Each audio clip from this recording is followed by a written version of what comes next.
అబ్బాయిని మరియు అమ్మాయిని ఒకరితో ఒకరు మాట్లాడుకుని పెళ్లి నిర్ణయం తీసుకునేందుకు తల్లిదండ్రులు డేట్కి పంపించారు.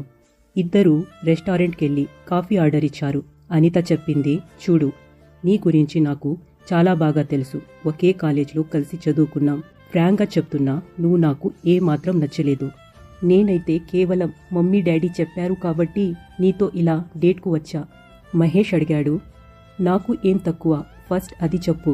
ఆ మాటకి అనిత అంది, అసలు నీలో ఏ స్పెషాలిటీ ఉందో ఫస్ట్ అది చెప్పు.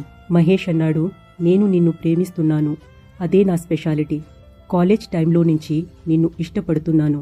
అప్పుడు అనిత అంది, నువ్వు నన్ను లైక్ చేస్తే, లవ్ చేస్తే నేను నిన్ను పెళ్లి చేసుకోవాలని రూలేం లేదు కదా.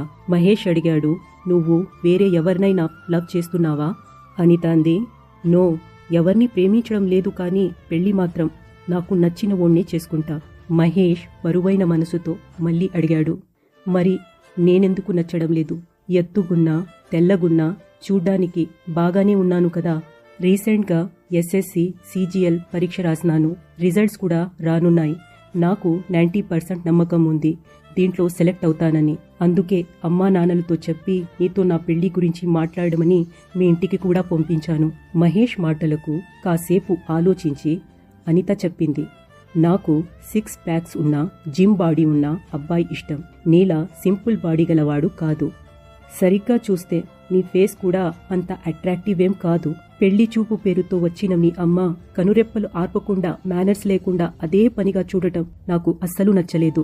అనిత కాఫీ మొత్తం తాగి కప్ కింద పెట్టి, ఓకే, నాకు నీతో పెళ్లి ఇష్టం లేదు అని చెప్పి వెళ్ళిపోయింది. ఇది జరిగిన 15 డేస్ తర్వాత మహేష్ ఉద్యోగానికి సెలెక్ట్ అవ్వడం జరిగింది. ఈ వార్త అనిత అమ్మా నాన్నలకు తెలిసి అంతెత్తున లేచి కూతురు నిర్ణయంపై తిట్టడం మొదలుపెట్టారు. అనిత నాన్నన్నాడు, ఆ అబ్బాయి ఇప్పుడు పెద్ద అధికారి అయిపోయాడు. నువ్వు రిజెక్ట్ చేసి చాలా పెద్ద తప్పు చేశావు. 2 సంవత్సరాల నుంచి గవర్నమెంట్ జాబ్ కలవాడిని వెతుకుతున్నాను.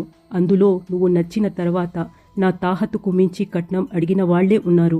మహేష్ నిజంగా ఒక డైమండ్ క్యారెక్టర్ గలవాడు. అట్లీస్ట్ వాడి రిజల్ట్ వచ్చే వరకైనా వెయిట్ చేసి చెప్పాల్సింది కదా. డైరెక్ట్గా రిజెక్ట్ చేసి వచ్చి తగలడ్డావు. ఆ మాటకి అనిత అంది, డాడీ, అతను నన్ను ప్రేమిస్తున్నాడు.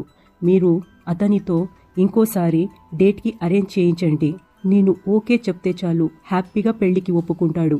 అనిత నమ్మకంగా చెప్పిన ఆ మాటలకు సంబరపడి వాళ్ల డాడీ మహేష్ అమ్మా నాన్నలతో మాట్లాడి మరోసారి పెళ్లి గురించి మాట్లాడేందుకు డేట్ అరేంజ్ చేయించాడు. ఈసారి same restaurant, same coffee, but ఇద్దర్లో ఎవ్వరూ తాగడం లేదు. ఈసారి మహేష్ అడిగాడు, నువ్వు నాతో పెళ్లికి ఎందుకు ఒప్పుకున్నావు అని. మహేష్ ఇలా క్వశ్చన్ చేస్తాడని అనిత అస్సలు అనుకోలేదు. సో కళ్ళు దించుకుని, నా తప్పు నాకు అర్థమైంది, నేను నీతో అలా ఆ విధంగా రూడ్గా మాట్లాడిసింది కాదు అంది. మహేష్ అన్నాడు, నీకు నాలా సింపుల్ బాడీ గల మరియు ఆర్డినరీ ఫేస్ గల వ్యక్తులు నచ్చరు కదా. మరి మా అమ్మ బిహేవియర్తో కూడా నీకు ప్రాబ్లం ఉంది కదా. ఎలా అడ్జస్ట్ అవుతావు పెళ్లి తర్వాత అని అడిగాడు. ఇప్పుడు అనిత దగ్గర ఈ ప్రశ్నకు ఏ సమాధానం ఇవ్వాలో అస్సలు అర్థం కాలేదు. అనిత మౌనంగా ఉండడం చూసి మహేష్ అన్నాడు, నువ్వు గొప్ప అందగత్తివేం కాదు, జస్ట్ యావరేజ్ అంతే. నాకు నచ్చావు కాబట్టి నా కళ్ళకి అందంగా అనిపించావు అంతే. అసలు అంత ఏం ప్రత్యేకత లేదు అందంలో అండ్ బిహేవియర్లో కూడా. నా రిజల్ట్ పై నాకు 99% నమ్మకం ఉనింది. నేను అనుకోని ఉంటే రిజల్ట్ తర్వాత పెళ్లి చూపులు అరేంజ్ చేయించేవాణ్ణి. నా మీద నీ నిజమైన ఒపీనియన్ తెలుసుకునేందుకు రిజల్ట్ ముందే మీ ఇంటికి మా అమ్మా నాన్నలని పెళ్లి చూపులకై పంపించాను.